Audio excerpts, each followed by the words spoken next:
It's November, meaning a lot of we're starting to get a good handle on what the Oscar race is going to look like. And also, I mean, the name of this podcast is I Need to See That. By the way, welcome to I Need to See That. I'm Eli. I'm Caroline. I'm Ethan. See, I remembered to do it this time. Anyway, the name of the podcast is I Need to See That. So I like to use the frame of movies are coming out. Do you need to see it? And I think over the next 2 months, there's going to be a lot of movies that you need to see. Now's the time. Earlier this year in June, we did our top 10 favorite movies so far. And looking back at that list, I don't know if a lot of them were that good. We'll get into that in a little bit because today we're going to give our, as of October 29th, what is our top 10 movies of the year so far, with the caveat that we haven't seen a lot of the big movies coming out. None of us have seen, Wicked for Good. None of us have seen Avatar. None of us Marty have seen Supreme. Marty Supreme. None of us have seen Megadoc. Of course, the greatest movie ever made that will be my number one at the end of the year. Ethan, are you excited for Megadoc? No. The Megalopolis documentary? No. These are important things. But we're going to do our top 10s, right? Is that what we're doing today? Yeah, Sure. but do you want to talk Why about going to the Chicago Film Festival before we get into it? Sure. I was lucky enough to go to the Chicago Film Festival where I saw a lot of big movies. I saw a lot of, possible Oscar contending movies. I'm not even going to say possible. I saw a lot of Oscar contending movies. Do you want to hear the list of movies I saw? I'll include, these are the list of movies I saw at the Chicago Film Festival. Ready? Ahem. Testament of Ann Lee, Sentimental Value, It Was Just an Accident, Dead Man's Wire, Frankenstein, Train Dreams, If I Had Legs, I'd Kick You, Rental Family, Is This Thing On, Hamnet, The Secret Agent, Voice of Hind Rajab, and No Other Choice. Many of those movies I am going to talk about later in this episode. And then there's Frankenstein. I'm not going to give a detailed review of all of those movies. I will say there was a theme at the film festival this year, which is one of two things. It's either dead kids or parenting is hard. Literally every single one of these movies hits on either dead kids or parenting is hard. Not so much Dead Man's Wire, which was a delightful surprise. Dead Man's Wire is the new Gus Van Sant movie, starring Bill Skarsgård, and it's awesome. It's very funny. It features Al Pacino doing a pure Marlon Brando role, meaning he is way overweight, doesn't move his body, and speaks weird. And he has like maybe 6 lines in the movie.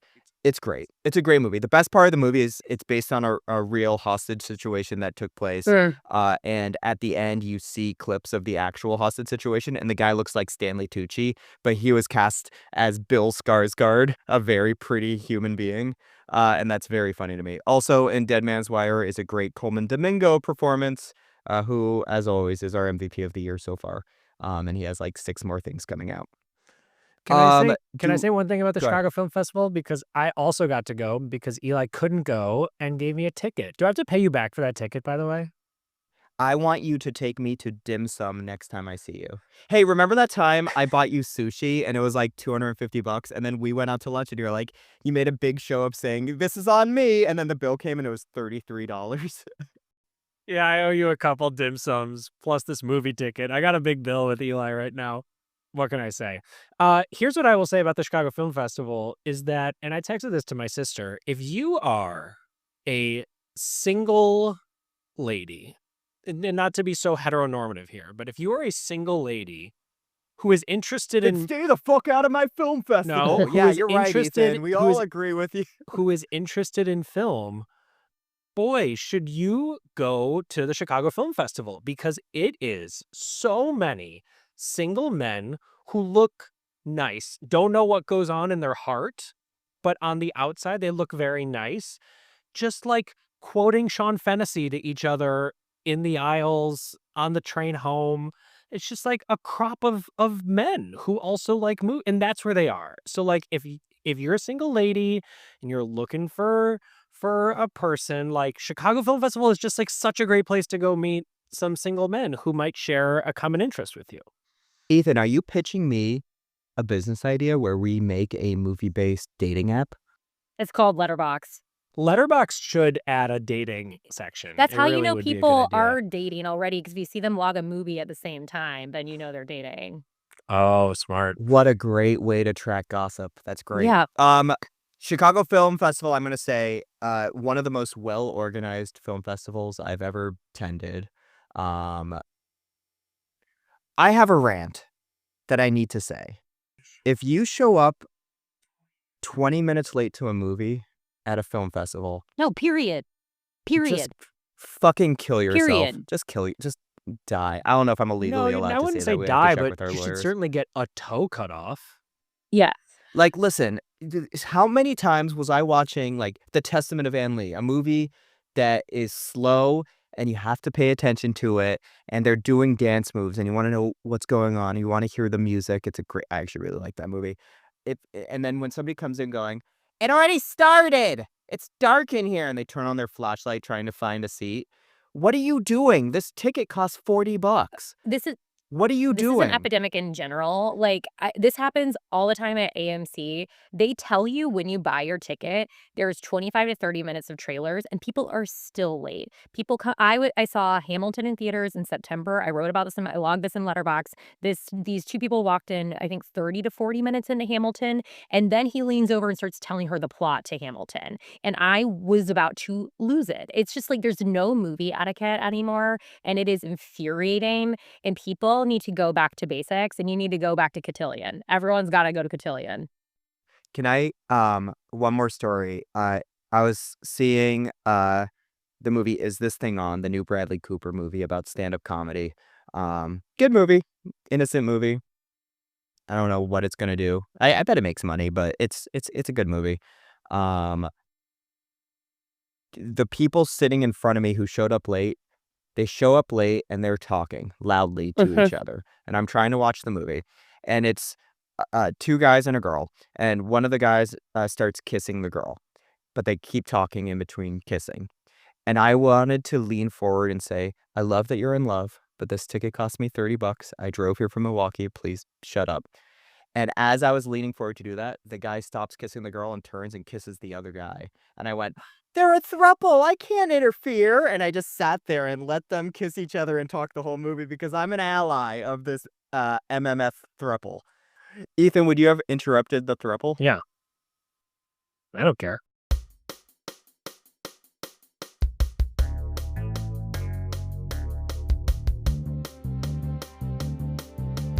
Important note to the listener.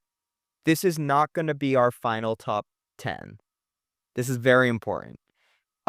Even the top 10 I give now, even if no other movies break my top 10, it's very possible that the order changes because what I do is I rewatch my top 10 every year, and also I consider ratings fluid. What sticks with me 2 months from now might not be what's sticking with me right now, so it might change. I just had to say Same that. with that couple that you saw at the Bradley Cooper movie. Just it's like fluid. It's fluid. Yeah, it's all fluid. I might be attracted to one person. I might be attracted Kissing to this another movie, person. We're kissing gonna that find out. movie, you know, whatever. Yeah. Yo, I'm gonna make out with Eddington by the end of this. If you haven't already. All right. And also, like I said, there's a lot of movies I have not seen yet. Some that Caroline has seen, like Begonia. Obviously, Ethan saw Jay Kelly. There's a lot of big movies coming out that we haven't seen, but there's a lot of big movies that we have seen. Yeah. Before we do that, Ethan, how many movies have you seen past 10 now at this point? Last time, I don't know if you had a full top 10. Last time I didn't have a full top 10, and that is super true. But this time I've seen more than 10. The Gorge is not on my top 10 That's a list. bummer. And I think it might be below my 15. So I've seen some stuff now. I've seen some stuff.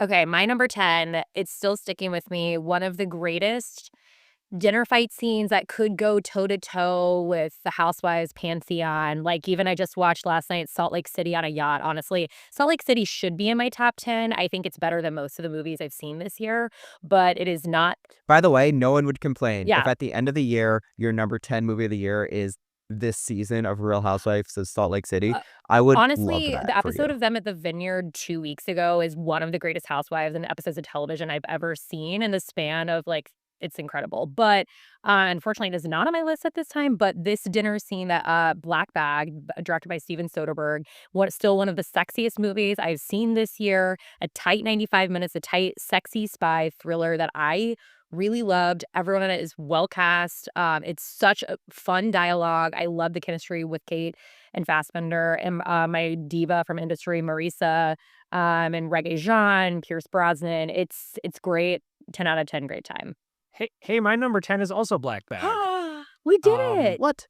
Adi, adi, adi. I know. Yeah, I liked it. I liked it. I think I liked it less than you did, Caroline, but, it's definitely better than The Gorge, and I don't know, I love that Soderbergh's out there making these, like, mid-tier budget movies that are for adults that you actually Mhm, really have to pay attention to. Like, so I respect it. 95 minutes well worth spent. mhm. My number 10 is not Black Bag, but it is a big bag of sadness. My number 10 is Hamnet, a Ooh. movie that will get an Oscar nomination, that will if this doesn't win Best Actress, I will eat all of No, your it hats. She was that good. Um, She was that good. so here's the thing about Hamnet. I agree with Blank Checks David Sims, who posted a review that says the acting is unbelievable. Does the movie add up as a movie? Uh, I think it does. I think it's beautifully directed, beautifully shot. Uh, I never want to see it again, Mm. but the acting is amazing. Jessie Buckley is going to win the Mm, Oscar. I think it's already, yeah. to quote Blank Check, it's already engraved. She does every emotion in this Mm, movie. Every I'm single excited. emotion. She's quirky, she's happy, she laughs, she cries, she screams, she's traumatized.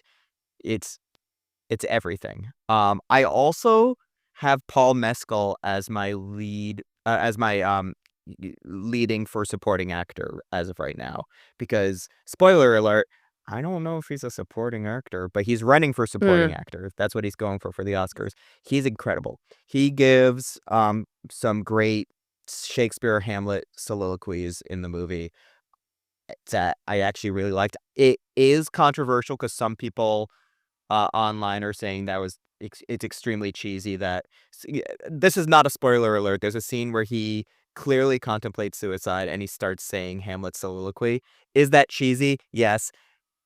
Did I care? No, because Paul Mescal's really good and so fucking mm, hot as a human being. agreed. Um, Hamlet's a very good movie. It is. Not within my top 5, but it's a very good movie. I'm excited to see it. I'm excited to see it. Yeah. Caroline, what's your number 9? Okay, so I have a tie for number 9.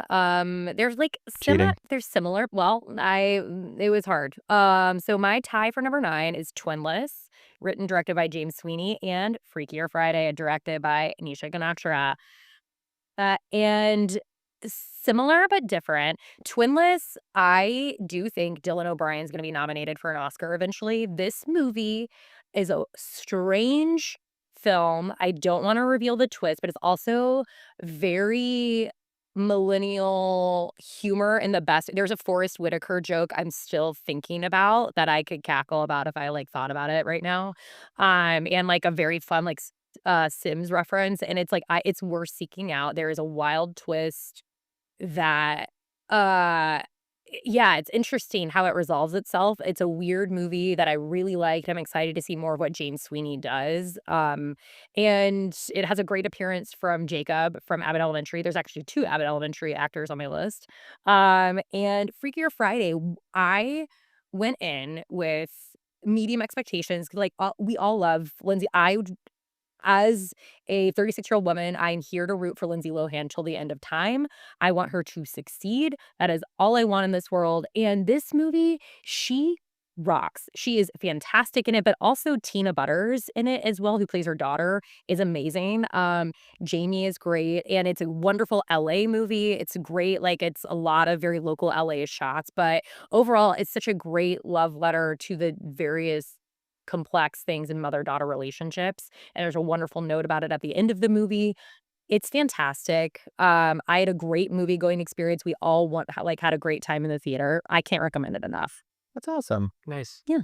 I love that for you. Madeline really wants to Ethan, see what's it. your number 9?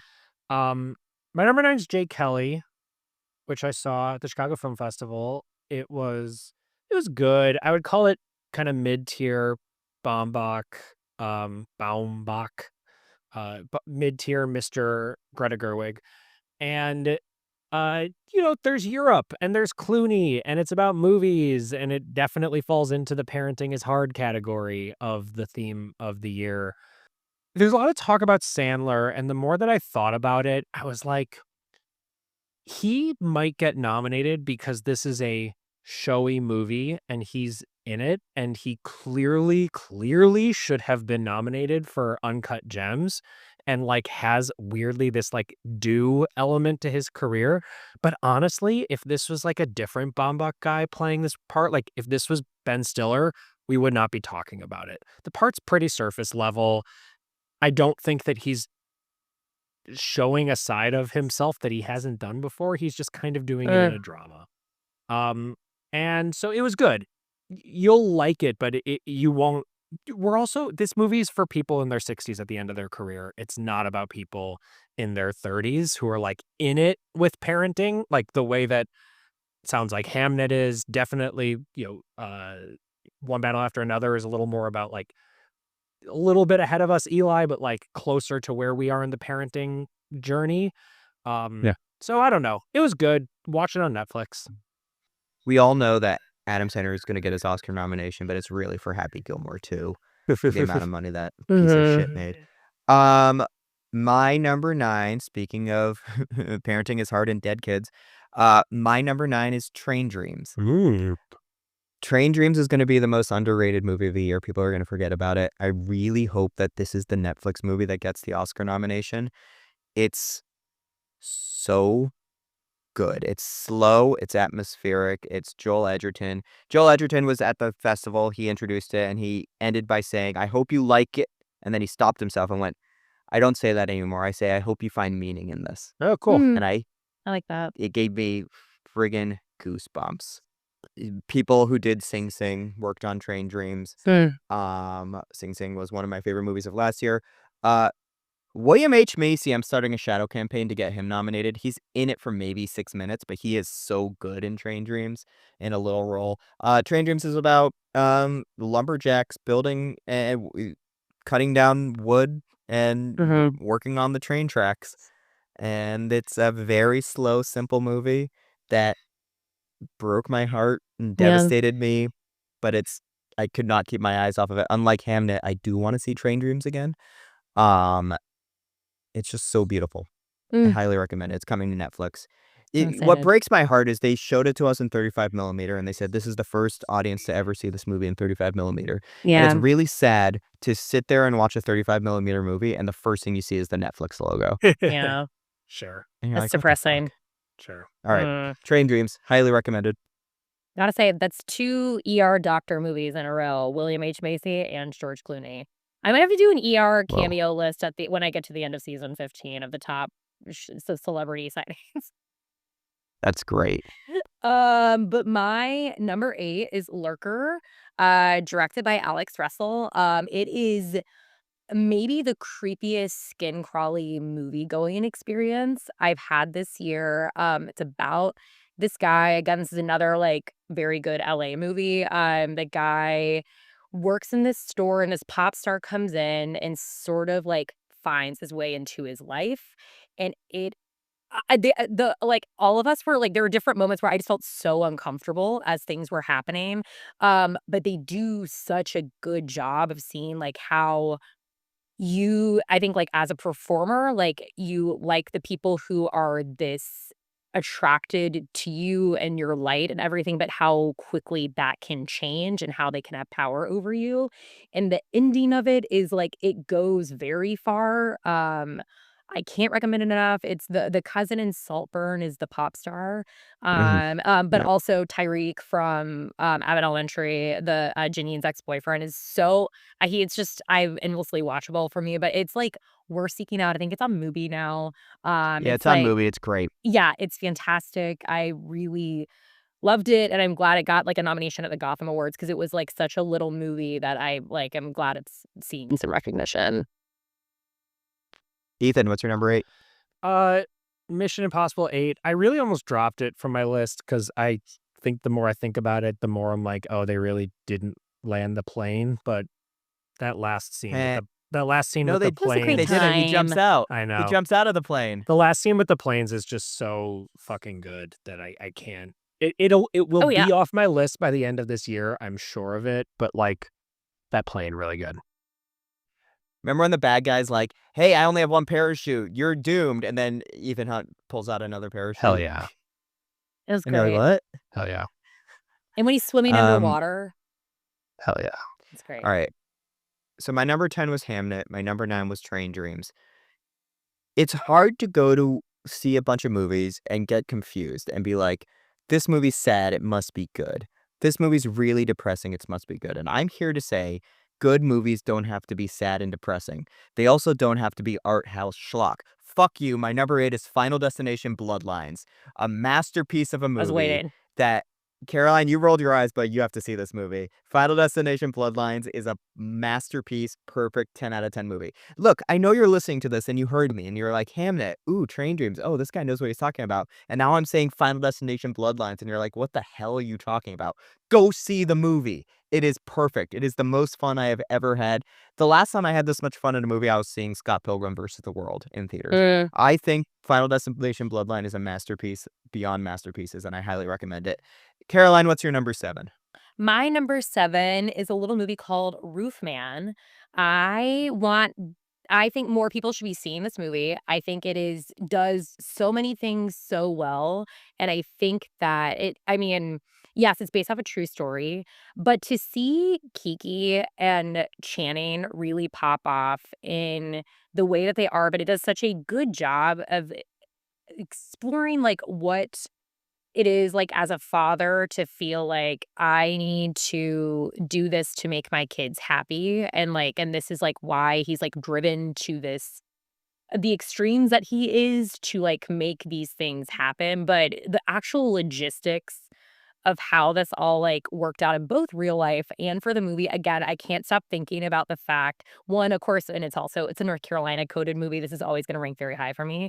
But they rebuilt a Toys R Us from scratch, got every toy in that store from eBay. Like it is just so crazy to me. Like it's just but it has such a thrilling ending. They do a great job of incorporating the actual real life people in the story. I'm glad it was filmed in North Carolina. Kiki gives such an understated performance that like I would love to see her sneak in, but also Channing, it's probably the best of his career.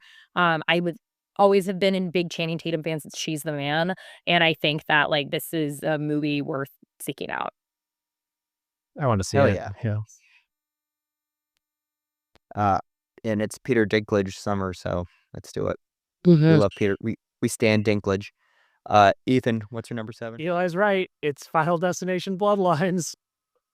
It's It's so good. yeah, yeah, it's pretty awesome. It's pretty awesome. The ending totally delivers, and it's pretty awesome. Yep. So all year, my reviews have been XYZ is fine. Final Destination Bloodlines is better. I said this to Mhm. you, Caroline, and you, Ethan, probably 70 times throughout the year. But we have reached the point where the following 7 movies I think are better than Final Destination Bloodlines. I know. We've reached the point. OMG. And my number 7 is Weapons, a movie I loved so much. I also loved Barbarian, but Weapons delivered for me. It had huge hype. I came into it. I was there from the second it started to the second it ended. Funniest ending I've ever seen in a horror movie. Uh, Incredible performance by Josh Brolin, Julia Garner. I think this will get an Oscar nomination for Gladys. No spoiler alerts though. Go see Weapons. It's on HBO Max right now. It's just cool Mhm. that for all the movies that do nothing at the box office anymore, that like this movie can succeed. Like, it's Yeah. cool Yep. that sort of like a no star, with all due respect to Josh Brolin and Julia Gardner, directed by like a no name director, with all due respect to Barbarian, can do that kind of money. Like, the movies can Mhm. Yeah. still succeed if you have a good idea and market it well. Ethan, you know another movie that made a lot of money? The movie. Final Destination: Bloodlines. Caroline, what's Same your number thing. Same 6? thing. Yeah. Number 6 is a little movie that is the number 1 film on Netflix for good reason. K-pop motherfucking Demon Hunters. It's so Ooh. good. It's It so good. okay, I'm I'm happy you pitch finally saw it. I'm pitching my vision for the opening of the Oscars next year. I put this in the notes. I think because we did Wicked this year. I think it's lights down, lights up. It's the 3 girls, and Yeah. they do it starts with Takedown, and then we get Soda Pop, but then we end with Golden, and it's, like, all the girls and, like, everyone's losing their shit. It's great. It will be original song of the year. There's no other way. Golden is It's song of the year. I'm, like, really trying to, like, savor every moment with my daughter and not wait for her to be older and just be like, "Oh, one day we'll get to." But this has been the first time where I'm like, I wish she was, like, 5 and I like, know. I could participate in the K-pop Demon Hunter moment, because she's just too young to do it. So, like, I'm jealous, Eli, that you get to, like, be like, "Oh, I yeah, know. it's for my daughter," and, like, and love it and love every second of Yeah. it and play Golden over and over and over. The hype is real. The hype is real. It's great. The story's great. Rumi, Zoe, I can't remember the third one's name, but they're great. I can't wait for this song at the Oscars. I'm gonna lose my shit when they open the Oscars with it. Adrian, what's your number 6? Friendship. If you're in on the Tim Robinson project, you are in on this movie. Scariest movie of the year, Oh, Friendship. yeah, yelling at my television. "Oh, no. Screaming, yeah. Oh, no. Please stop." Alright, so, throughout the Chicago Film Festival, I was talking to a lot of people, and a lot of them had mixed reviews of my number 6 movie. They all agreed that the acting is amazing, and the lead actor especially is really good, but most of them were like, "I wasn't sure about the movie." So I walked into this movie being like, we'll see. It's over 2.5 hours long. I don't know what I'm gonna think." From the moment it started to the moment it ended, I was so in on this movie, and it's called The Secret Agent, Oh, starring yeah. Ragnar Mora. That's my number 6 movie of the year. I think it's incredible. I highly recommend this movie. It is long. I recommend seeing Mhm. it in a theater if you can because that will remove distractions, but I love this movie. Spoiler alert, it's not about a secret agent. Go see this movie. It's wonderful. Cool. I'm excited to see it. My number 5 is my scariest movie of the year. If I Had Legs, I'd Kick You, written and directed by Mary Bronstein. Rose Byrne, the nomination is yours. And if it is too weird of a movie for her to win, but in a just world, she would win. This movie, I've you just feel suffocated the entire time. Like you were saying, Eli, with the other. This is like not a movie. I'm like with Hamnet. I don't ever need to see this again. This is a movie that but I'm so glad I saw it, like, in a theater and had that visceral experience. I think the casting choices, like, I think people were confused by A$AP Rocky and Conan O'Brien, but they do such a good job of being utilized in this world. But Linda's world is just, like, everything is against her, but she has to be everything as the mother without everyone assisting her, and it's just, like, at least it's, like, cathartic, and her this there's a reveal of her profession that sort of, like, leads into this as well that, yeah, I just was really marveled by the entire movie. It's not easygoing. I wish I had taken 4 beta blockers before seeing the movie, but it's remarkable, and I can't recommend it enough, but also, like, I don't know, take a 10 milligram before you go in the theater. Yeah, I liked If I Had Legs, I'd Kick You. It's up there for me. I don't ever wanna see it again. I walked out of the movie being like, "I don't know if I feel about this movie," but I was so obsessed with Rose Byrne's performance that it stuck with me. I agree, it's very similar to Uncut Gems, that's what the internet's saying, but it I don't know, it has a lot going for it. I hated every character in the movie. But I think that's the point, though. I think it's That's the point, I yeah, like that it is an ugly story about women by women, and I think that is, like, yes. we need more of that. Again, I went through my list because I was, like, looking at the data that the Ankler released yesterday about how few films are being released directed by women right now, and it was really upsetting to look at my list of the 36 movies I've seen this year, only 6 were directed by women. That's at least, like, 17%, and, like, that's disheartening because it feels like, Yeah. I wanna see more of these diverse stories written by every group, and it's frustrating when you get, like, women's stories and they're not told by the people that I want them to be told by, so it was, like, amazing to see a movie like this that's so unapologetic, and it made it to a screen like this, and I think that's, like, so important now, and I just it's yeah, it's not an easy movie, and I'm glad it's not an easy movie to watch. I'm trying to I'm going back to my top 25. 4, 5, 6, 7, 8. In my top 25, I have 8 movies directed by women. Well, aren't you the fucking ally, Eli? I know. Have you learned nothing from my, thruple conversation? I am an ally, Ethan. What's your number 5? My number 5 is 28 years later. A lot of things have been already said about it. I finally watched it. I think that my compliment to it is other than like 4 lines of text on the screen, like no exposition, jumps you into this like brand new world that has nothing to do with the original movie that is so beloved, Mhm. and just starts and is just like, live here, be confused, be in awe, be scared of the world that we have created for you. And I just kind of thought it ruled. Yeah, Ugh. 28 Years Later rules. It's long and thick.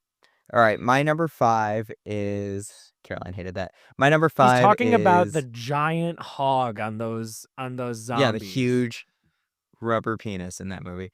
Alright, I made it to my top 5. Numbers 5 to 2, it's separated by a fraction of a decimal point. These are all very good movies. My number 5 is Sinners, a movie that while watching it, I out loud screamed, "I love this," during that Mhm. dancing scene. Sinners, a great what's my favorite genre? It's when a movie is one thing and then halfway through it Mhm. becomes another thing. That's what Sinners is. It's great. It's perfect. We're gonna be talking about it the rest of the year, The rest obviously. of our I'm lives. Are you surprised it's kidding? all the way down to number 5, but I've seen some good movies Mhm. recently. Sinners. Yeah. Number 4, Sorry Baby, written and directed by Ava Victor, one of the best movies I've seen about sexual assault and also female friendship. It is so quietly devastating. I'm thinking about the scene of, like, that is, like, the moments, like, after the sexual assault. It is, like, what like, t you could hear a pin drop in the theater I was in, and I saw it in a crowded 3:30 PM Sunday viewing, which I was, like, so happy to see this many people seek out what is, like, ultimately a very small movie, but it is I mean, in a just world, it's gonna at least get an original screenplay nomination because it is such an incredible screenplay. Ava is like I mean, it was really, like, amazing to watch. It's definitely, like, the beginning of, like, a new auteur, and I'm excited and, like, curious to see what she'll do next. I mean, Barry Jenkins produced it. They are really something. It's gonna be out on Max this week. I do recommend it highly to seek it out because it's special, and it also has, my king, who we haven't seen in forever, the one that I always get confused with, Jesse Plemons. Why can't I think of his name right now?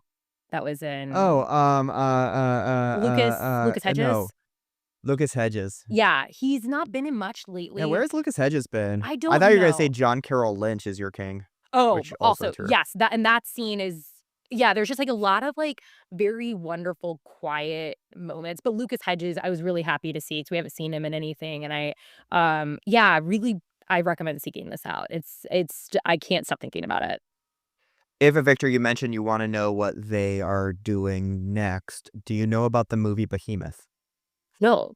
New movie written and directed by Tony Gilroy of Andor fame, Mm. uh, starring Pedro Pascal, Olivia Wilde, David Harbour, and Ava Victor. Ava got the big casting there. Good for Ava. So even if they don't get an Oscar nomination, which I actually do hope they do with that screenplay, they're set. They have this is a pretty Yeah, big deal. But I want people I don't know, this movie is really something else, and I hope people seek it out. I agree. Great movie. Ethan, what's your number 4? I really think my number 2 movie of the year is Andor season 2. You know what? It's so Good point. fucking good. Uh, my number 4 It's related is to my number 2, spoiler alert. actually a small movie called The Ballad of Wallace Island, which is just an absolutely lovely movie.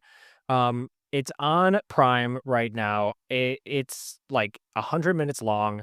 It's about music. If you liked Once, if you liked Sing Street, this is in that realm of like British, Irish, sweet music movie. I loved this movie. I love little movies like this. Make more little movies like this. I feel like Great movie. Sorry Baby Great, is a great movie. sad version, like a more dramatic version, but like small good movies, like it's not just this wouldn't work as a television show. Like make 100-minute movies that have a beginning, middle, and end. Put a little bit of money into them. It's the best. You know what's great about Sorry Baby is it is sad and dramatic, but it's also very funny. She It does is a very really good funny. It's a great they do a balance. really good Yeah. job of balancing it. Ballad of Willis Island. You know what? I saw this I heard the Swell Season's new album and saw them live. Maybe that's one of my top 10 movies of the year Dude, too. Swell Season Live is so good. So good. Ah, unreal. All right. I'm gonna go for it. My number 4 is Park Chan-wook's No Other Mm, Choice. For a little bit, I had it at number 2. That's how close my 4, 3, and 2 are. No Other Choice. It's gonna be compared to Parasite. It's pretty obvious comparisons, um, both in style, both in story. Uh, if you like Park Chan-wook, you're gonna love this movie. I talked to yeah. some people at the festival who are like, "This is his best movie." Rob? I don't know about that because I love Park Chan-wook movies, but No Other Choice, it stood out because it's very funny. It's very Mhm. funny. It's a very funny movie at a very dramatic, film festival. Uh, I wanna see it 20 more times. I'm excited to see it. Yeah, it includes a lot of, like, what does Park Chan-wook do so well? The weird surrealist moments, within his relatively, I guess you can say, grounded movies, and Mhm. those are certainly there, and the way the camera is flipping around, the way the camera moves, the way it's edited in such a fast-paced, almost cartoonish way, it's very good. Very Yeah. good movie. Alright, we're down to the top 3. Top 3. Okay, number 3, we've already talked about a little bit, Motherfucking Sinners by Ryan Coogler. Seeing I'm very excited to see the re-release again this weekend on IMAX 70 millimeter. I'm already thinking about the barn door shot and 70 millimeter when it, like, opens up and it's, like, the size of I'm like, a building watching that shot and when they're, like, ready to go against the vampires was one of the most, like, thrilling moments to see on screen this year. I loved all these characters. I'm still thinking about how shocked we were when Haley Steinfeld, you're like, "Wow, she looks so sweet," and then utters the most filthiest language coming out of her mouth. Like, it's just a pleasant surprise. Again, another director who I think actually, like, loves women, and I love, like, the full like, every single woman in this movie, and they have such different dynamics within that. Again, very pro female pleasure. We love that. And it's a great representation, I think, of like what this meant for like Jim Crow and is still obviously very relevant now. And Ryan Coogler, I think he did such a smart job of engaging audiences and letting them know the difference between the film types they're seeing. I think we're still talking about that 10-minute video he released earlier this year. And I'm glad we finally got to see, like, an original work from him because everything else he's done has been adapted to this point. So it was, like, very cool to see, like, what he gets to do with a blank check, and what a banger with that, and Yeah. yeah, it's worth all the buzz. And, like, the controversy that came out of that, I think, sparks such an interesting debate, Mhm. and I'm happy that it's resulted this way, where it's such a huge success, Yeah, and it's undeniable Ryan Coogler's power. yeah, and Miles Canton's voice, I can't like, he is a talent, like, it is Unreal, special, yeah. yeah. Alright, Ethan, what's your number 3? Weapons. I live in Boys Town, and I expect to see some Aunt Gladys's out on Halstead this upcoming weekend. Yeah, Aunt Gladys is gonna take over Babadook as the, Mhm, most seen costume mhm. this year. Um All right, my number 3, I have a feeling we're gonna be talking about it a little bit later. It Was Just an Accident. Mhm. Jafar Panahi's absolute masterpiece. It won the Palme d'Or at Cannes. This is the most suspenseful, funny movie I've ever seen. Yeah. It is so good. Oh, I I'm excited. will not be surprised if when we're having the same conversation in 2 months about our final top 10, this will be either number 2 or number 1 for me. That's Mhm. how good this movie is. Yeah. But as of right now, it is my number 3. Yeah. I need to sit with it a little bit longer. That's fair. My number 2 is a movie I went in, I was gonna hate it. I have hated his last 2 movies. I was ready, I was like, "This is gonna be strike 3. I'm gonna hate this movie." Begonia Yeah. is Yeah. uh, I can't I don't know if I can even, like, explain this movie, but the last hour I spent with my jaw on the floor because it's very f like, you get to a point, you're like, "This is actually pretty tame for Yorgos," and then it just, like, switches, and it is, like, a foot on the gas for the last hour of the movie. It's based off of Save the Green Planet, a South Korean movie from 2003, which now I'm, like, dying to see the differences between the 2 of them. But it is crazy, like, what a wonderful just meditation on, like, grief and how conspiracy can, like, lead you into, like, of trying to justify those, like, feelings for yourself. It is such a crazy movie. Jesse Plemons and Emma Stone are on another frequency in this. I'm really upset she won the Oscar for Poor Things because this is what she should have won the Oscar for. It is like, she nails every little detail of the CEO girl boss and how there's, like, 2 separate monologues I'm still thinking about that she gives in the back half of the movie that are just unreal. The ending, it's number 2 and number 1 have the best endings to a movie I've seen this year, and I ca yeah, it's great. I can't stop thinking about it. I can't Great. wait. Can't wait. Ethan, what's your number 2? Sinners. I remember when the at the Golden Globes, like the Flash going into Flash speed won best scene. Remember that they did that? It was like best scene. It was the Flash from Zack Snyder's dumb movie. Uh the the music scene with the barnyard is just Mhm. the best scene of a movie in a long time. It's amazing. My number 2 is Sentimental Value. Yeah, one of my favorite directors. Worst Person in the World was my favorite movie that year. Uh, it's a simple Swedish movie. Stellan Skarsgård. Wait, what am I talking about? Paul Mescal's not gonna win Best Supporting Actor. I take that entire conversation back. Stellan Skarsgård's gonna win Best Supporting Actor. I think he is For locked. Andor season 2.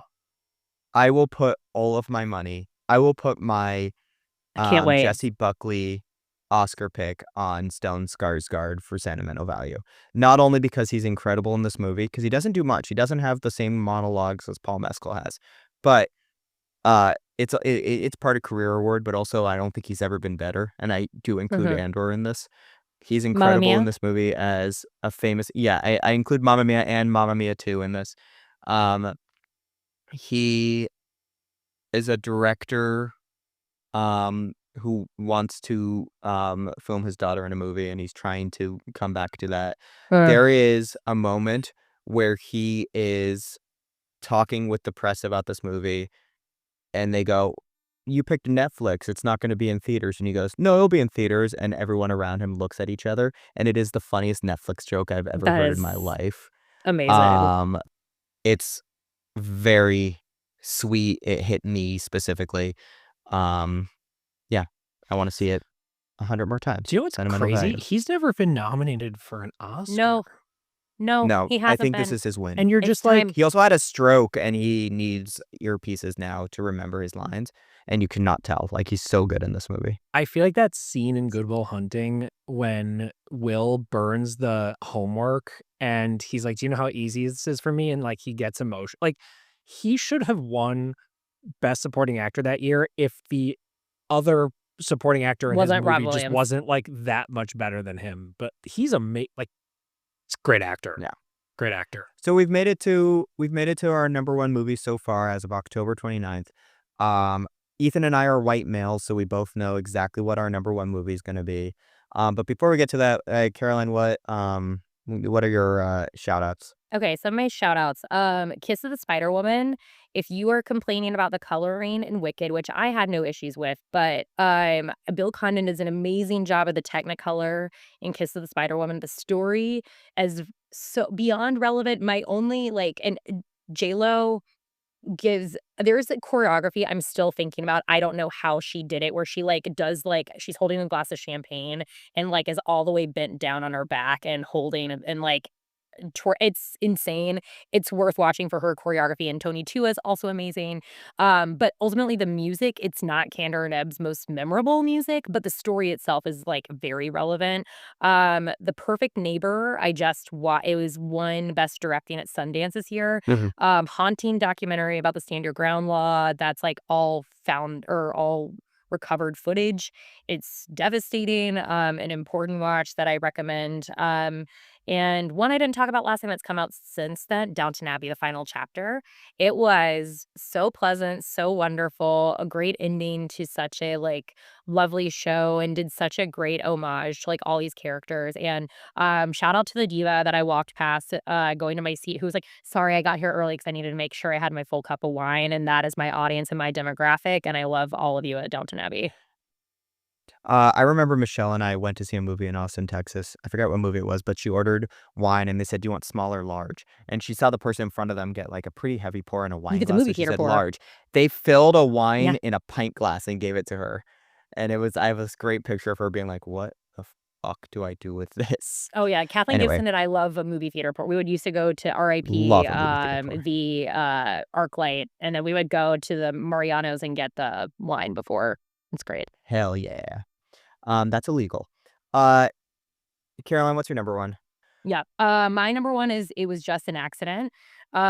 This learning a lot more about how difficult it was to get this movie made. It's kind of like it's going I mean, I know Wicked for Good is already chomping at the bit to be my number 1, but I know that, like, the fact that, like, Jafar in and of himself, he's been imprisoned twice for movies that he's made in Iraq, and the fact that he had to make this movie in secret because of the current Iraqi regime, you have to have all of your scripts approved by the government, so he was having to make this movie in secret in broad daylight. There's only one actual actor in the movie, which is shocking, like, when you see it because everyone's incredible. I in a Just World, Miriam will get, nominated. She's the one who he goes to, like, the photographer. I would love for her for the last 12 minutes, but I have listened to a lot of interviews with him since watching, and it's, like, interesting where he says, a lot of the movies we see where they critique a regime, it's always, like, years after it's happened, and this is, like, actively while the regime is happening in Iraq, and it's just so powerful and, again, shockingly funny, but the last 12 minutes in that medium shot, like, it's among, like, one of the most, like, incredible shots that, like, I think you'll see this year, and we're seeking out it's still in not many theaters, but, it's just it really blew me away. Yep. It's a very special movie. I agree. Yeah. Ethan, say your honorable mentions, then I'll say mine, and then we'll, you know, Sean Honestly, Fantasy each other. honestly, none. Okay. I made a top 25. Let me run through it quickly. 25, Sister Midnight, which is, if you haven't seen it, it's a great double feature with the movie Sinners. They do similar things. Number 24, Splitsville, Mm, extremely funny great. movie. 23, Friendship. 22, Ephus, a movie that is literally just watching a game of baseball. Ethan, I can't believe you haven't seen Ephus Yeah, I yet. want to see it. 21, Ballad of Willis Island. Number 20 is a documentary called The Librarians that broke my heart. It's coming out soon. It's produced by Sarah Jessica Parker, just saying, but it's about book bannings and it will break your heart. Number 19, Grand Theft Hamlet. Like I said, one of the greatest COVID movies ever made. Um, Number 18, Pavements, uh, which was my number 2 earlier this year, but it's gone down, but it's still a very good movie. It's on Mubi. 17, If I Had Legs, I'd Kick You. 16, Sorry Baby. 15, Eddington. The internet was torn on Eddington. I think it's a masterpiece. Go see the movie Eddington. Number 14, Testament of Anne Lee. Uh, what if The Brutalist was a musical about the Shakers? That's Testament of Anne Lee. Number 13 is a movie I do want to talk about. It's a movie that traumatized me. It is by far the hardest movie I've ever watched. It's called The Voice of Hind Rajab. If you know that name, it's because they released a lot of it on social media, not the movie, but the actual event, which is a 6-year-old girl who was trapped in a car in Gaza getting shot at by the Israeli army. This is a movie that takes place entirely from the Red Cross. Uh, the actors are portraying actual Red Cross people, but the audio they are listening to from the phone call is real. It is the actual girl calling. It is the actual uh voice of the 6-year-old girl who is getting shot at. It is devastating. It is traumatic. I think it's one of the most important movies you'll ever see. So I do recommend seeing it, but it is extremely hard. The director does a really cool thing at the end, where somebody at the Red Cross starts filming them with their iPhone, and when you see what they're filming, like you see the actors portraying these people, but what you see on the phone is the actual video that they filmed. Uh, So you actually see the real people reacting to this traumatic situation. Extremely hard movie to watch, but it stuck with me. Number 13. Number 12 is a big old zombie dick, 28 years later, and my number 11 is Rental Family, my most surprising movie of the year. It's Brendan Fraser's new movie that actually just won the Audience Award at the Chicago Film Festival. I saw the trailer for this and thought, oh, great, Brendan Fraser schlock like The Whale. Uh, it is really good and really heartwarming. It has kind of a Holdovers vibe in that it's just a uh. good-hearted movie. I won't be surprised if that slips into the uh, Oscar race somehow. I really liked Rental Family. All right, I brought the mood down. My number one is One Battle After Another. Ethan, what's your number one? It's also one battle after another. It's a perfect movie. I'm sorry, Caroline. It's the one movie out of all of Same. these that I would buy on Criterion 4K and watch a million times. Look, we had an entire episode about it. Go back and listen. You're about to hear a lot of critics put this at number one. I think it's going to win the Oscar. If you want to hear us debate it, go back and listen to that episode. Ethan, do you have anything else you want to say about One Battle After Another? I've been listening to a lot of Tom Petty. Cool.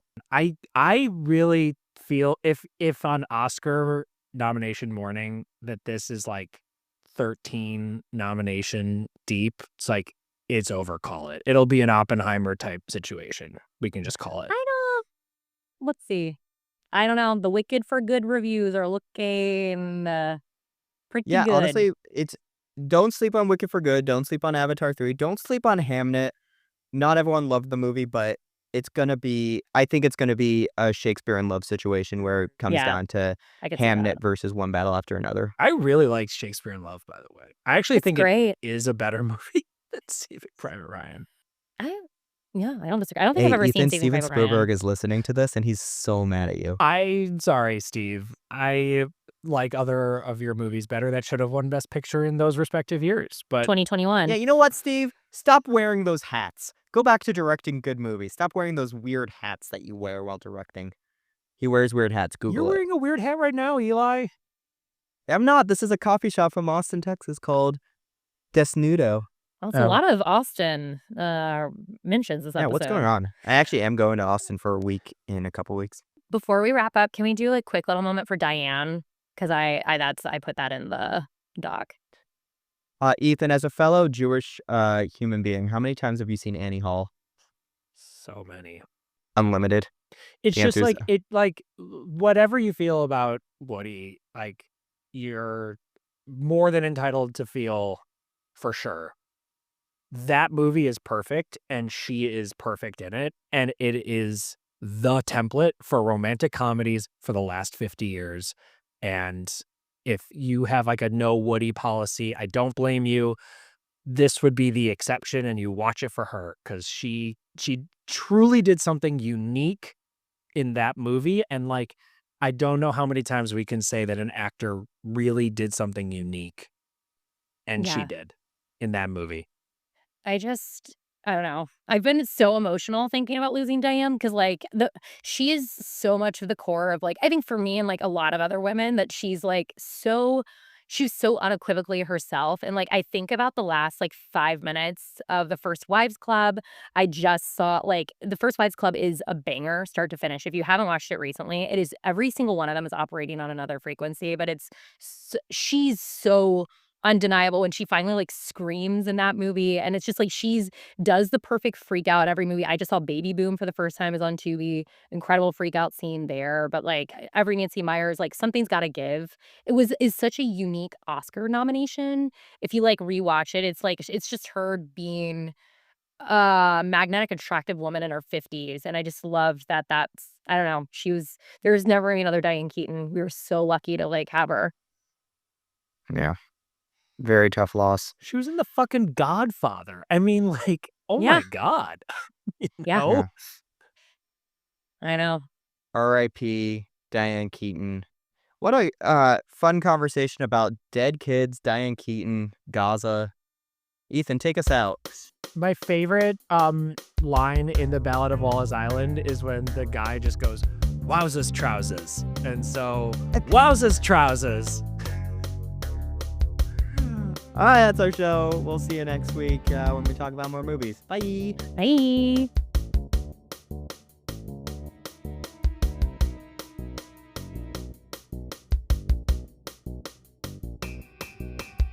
Wowzers trousers.